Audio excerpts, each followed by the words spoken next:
Bible గ్రంథంలో వివాహం చేసుకోకుండా ఒంటరిగా ఎవరైనా ఉన్నారా? ఉంటే కారణం ఏమిటి? వారు ఎందుకు వివాహం చేసుకోకుండా ఉండిపోయారు? కారణాలను తెలుసుకుందాం. నేటి సమాజంలో వివాహం అనేది కుటుంబంలో ప్రాముఖ్యమైన బంధం. వివాహాలు చేసుకోకుండా సన్యాసులుగా, పాస్టర్లుగా, సేవకులుగా ఇలా చూస్తుంటాము. మనం మాట్లాడుకునే విషయం వీరి గురించి కాదు, కానీ ఇలా బైబిల్లో ఉన్నారా? ఎవరున్నారు? ఎందుకు అలా ఉండిపోయారు? కారణం ఏమిటి? ఈ వీడియోలో పూర్తిగా తెలుసుకుందాం.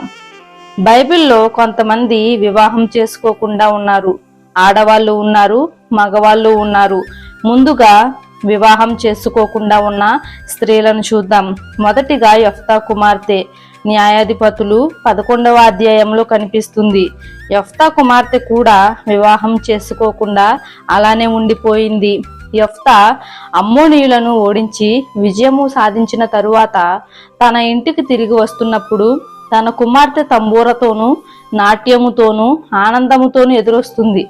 యెఫ్తా తనకు ఎదురుగా వచ్చేవారిని దహనబలిగా లేక ప్రతిష్ఠిత చేస్తానని మొక్కుకుంటాడు. తనకు ఒక్కగానొక్క కుమార్తె, ఆమె తప్ప ఇంకా ఏ సంతానము లేదు. యెఫ్తా మొక్కుబడి ప్రకారం తన ఒక్కగానొక్క కూతుర్ని దేవునికి ప్రతిష్ఠించాడు.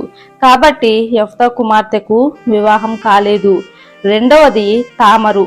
ఈ తామరు దేవుని గురించి, భక్తి గురించి కాదు, కానీ అనుకోని ఒక సంఘటన జరిగి బాధపడి చివరి వరకు అలానే ఉండిపోయింది. ఈ తామరు దావీదు మరియు మీకా వీరిద్దరకు పుట్టినటువంటి అందమైన కన్య, అబషలోము సహోదరి. ఒకరోజు అమ్నోను అనే వ్యక్తి అనారోగ్యంగా ఉన్నాడు అని తెలిసి అమ్నోనుకి ఆహారం తీసుకొని రావడానికి వెళ్ళింది. అనారోగ్యంతో ఉన్న వ్యక్తికి ఆహారం అందించడానికి వెళ్ళింది. కానీ అమ్నోను అనారోగ్యం నిజం కాదు, నటించాడు. బలవంతంగా తామరుని అత్యాచారం చేశాడు. ఇది విన్న తరువాత తన అన్నయ్యన అబషలోము అమ్నోనుని చంపివేశాడు. అలా చంపివేశాక కూడా అత్యాచార సంఘటన ఆమెను తీవ్రంగా నాశనం చేసింది. ఆ బాధతో జీవితాంతం వివాహం చేసుకోకుండా అలానే బ్రతికింది తామరు. మూడవ స్త్రీని చూస్తే దీనా, మంచి చక్కనైన అమ్మాయి. లేయా యాకోబుల సంతానంలో ఏకైక కుమార్తె. హివ్వీల నగరం చూడడానికి బయటకు వెళితే హామూరు యొక్క కుమారుడైన షెకెము అనే వ్యక్తి ఆమెను బలాత్కారంగా అత్యాచారం చేశాడు. ప్రేమించాడు దీనా తండ్రిని, అలాగే తన తల్లిదండ్రులను కూడా అడిగాడు. దీనా అన్నలకు షెకెము ఇలా చేశాడని తెలిసి కోపం వచ్చి నగరంపై దాడి చేశారు. హామూరును షెకెమును కూడా చంపేశారు. అలా చంపి దీనాను తీసుకువెళ్ళిపోయారు. ఈ సంఘటనను బట్టి దీనా ఆ అపవిత్రత తరువాత వివాహం చేసుకోలేదు, అలానే ఉండిపోయింది. సో వీళ్ళు చివరి వరకు వివాహం చేసుకోకుండా బైబిల్లో మిగిలిపోయిన వ్యక్తులుగా మనకు కనబడతారు. ఇప్పుడు వివాహం చేసుకున్నటువంటి పురుషులు ఎవరున్నారు? ఎలాంటి వాళ్ళు ఉన్నారు? మనం చూద్దాం. మొదటిది ఏలియా ప్రవక్త. 1వ రాజులు 17వ అధ్యాయంలో మనకు కనిపించే ప్రవక్త ఏలియా ప్రవక్త. దేవుని ప్రవక్తగా వివాహం చేసుకోకుండా దేవునితో నడిచినవాడు. ఏలియా అహాబు రాజు సమయంలో, యెజెబెలు రాణి విగ్రహారాధన చేసే సమయంలో ఏలియా కనిపిస్తాడు. పెళ్లి కాకుండా ఏకాంతంగా దేవుని కార్యాలతోనే జీవితాన్ని గడిపాడు. ఇజ్రాయేలీయుల 3.5 సంవత్సరాలు కరువు కాలంలో తన ముఖాన్ని చూపించాడు. గొప్ప ప్రవక్తగా, ఇజ్రాయేలు ప్రవక్తగా ఇజ్రాయేలులను దేవుని త్రట్టు త్రిప్పేవాడిగా ఎంతో ప్రయాసపడినవాడు. అలానే బ్రతికాడు. స్థిరమైన భక్తికి ఉదాహరణ ఏలియా ప్రవక్త. ఇక రెండవ వ్యక్తి యిర్మీయా ప్రవక్త. యిర్మీయా ప్రవక్త కూడా వివాహం చేసుకోకుండా దేవుని కోసం పరిచర్య చేస్తూ అలానే ఉండిపోయాడు. యిర్మీయా కిల్కియా కుమారుడు, లేవి గోత్రానికి చెందిన ప్రవక్త. హోషేయ కాలం నుంచి యూదా రాజు పతనం అయ్యే వరకు కూడా ఉండి ప్రకటించినటువంటి ప్రవక్త. మిగతా వాళ్ళు వారి వారి పరిస్థితులను బట్టి వివాహం చేసుకోలేదు, కానీ యిర్మీయాను మాత్రం దేవుడే వివాహం చేసుకోవద్దు అని చెప్పాడు. యిర్మీయా 16వ అధ్యాయం 2వ వచనంలో వ్రాయబడి ఉంటుంది. ఎందుకంటే విపత్తు ద్వారా అందరూ సామూహికంగా చనిపోతారు. యిర్మీయా 16వ అధ్యాయం 2-4 వచనాల ప్రకారం అక్కడ భయంకరమైన ఒక పరిస్థితి ఉంది. చనిపోతారు, శవాలను రాబందులు తింటాయి. వివాహం చేసుకోవద్దు అని దేవుడే ఇర్మియాకు చెప్పాడు. దేవుని మాటలు చొప్పున వివాహం చేసుకోలేదు ఇర్మియా. ఇక మూడవ వ్యక్తి దానియేలు ప్రవక్త కూడా వివాహం చేసుకోకుండా అలానే ఉంటాడు. గొప్ప వంశానికి చెందినవాడు. బహుగా బ్రతికిన దానియేలు జీవితం బబులోనుకు బానిసగా వెళ్ళిన తరువాత జీవితం తిరగబడింది. కానీ విశ్వాసంలో మాత్రం స్థిరంగా ఉన్నాడు. బబులోనులో వివాహం కాకుండా దానియేలు అలానే ఉండిపోయాడు. 4 రాజుల దగ్గర పనిచేసిన ఏకైక వ్యక్తిగా ఉన్నాడు. అయితే దానియేలుని నపుంసకుడిగా మార్చేశారు కాబట్టి వివాహం కాలేదు అనుకుంటారు, కానీ అది నిజం అని ఎక్కడ నిరూపణ కాలేదు. దానియేలు విశ్వాసం విశేషమైన పాత్ర అందరినీ ఆకర్షించింది. బబులోను రాజ్యంలో కూడా ప్రాముఖ్యుడిగా కీర్తి పొందాడు. నిజం వైపు, నిబద్ధత వైపు ధైర్యంగా నిలబడిన ప్రవక్త దానియేలు ప్రవక్త.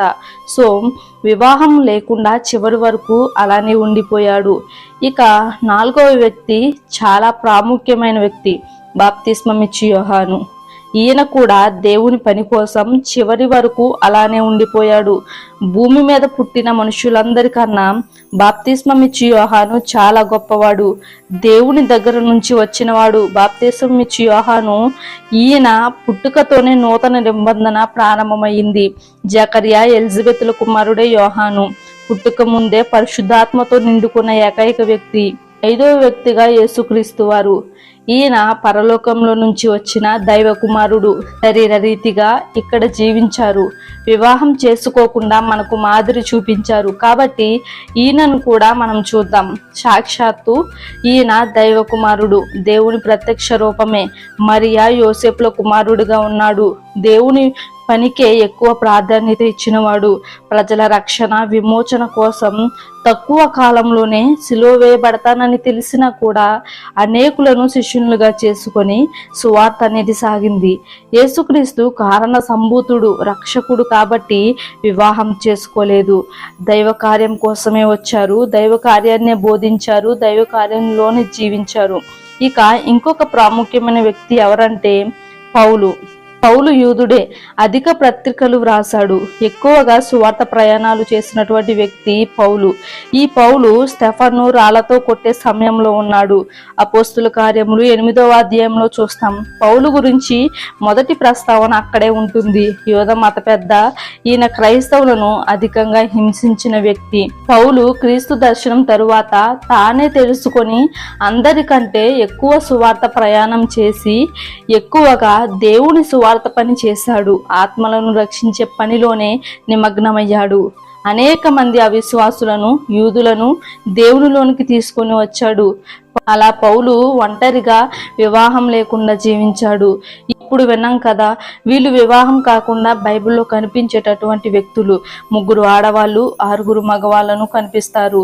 వీళ్ళు కాకుండా మరికొందరు ఉన్నారు. వీళ్ళ గురించి పూర్తిగా వ్రాయబడలేదు కాబట్టి ఇలాంటి వ్యక్తులను కూడా మనం చూడవచ్చు. 3 వ్యక్తులు ఉన్నారు. వాళ్ళు ఎవరంటే షడ్రకు, మేషక, అబేద్నెగోలు. ఇంకొకరు మిరియాము వివాహం గురించి బైబిల్లో ఎక్కడా వ్రాయబడలేదు. ఇంకా యేసుక్రీస్తు 12 మంది శిష్యులలో కొంతమంది వివాహం చేసుకోలేదు. క్రీస్తు కొరకు హతసాక్షులయ్యారు. బైబిల్లో వివాహం చేసుకోవద్దు అని ఎక్కడా చెప్పలేదు. ఒక ఇర్మియా విషయంలో తప్ప దేవుడు కూడా ఎవ్వరికి వివాహం చేసుకోవద్దు అని చెప్పలేదు. ఇప్పుడు మనం వివరించుకున్న సందర్భాలు విన్నారు కదా. వారి పరిస్థితిని బట్టి, స్థితిగతులను బట్టి కొందరికి తప్పక దారి లేక వివాహం చేసుకోలేదు. ఇంకొందరు దేవుని సువార్తలో నిమగ్నమై వారు సంఘమే కుటుంబంగా చేసుకొని వివాహం చేసుకోలేదు. ఇంకొంతమంది వివాహం కాకముందే తక్కువ సమయంలోనే, తక్కువ వయసులోనే హతసాక్షులయ్యారు.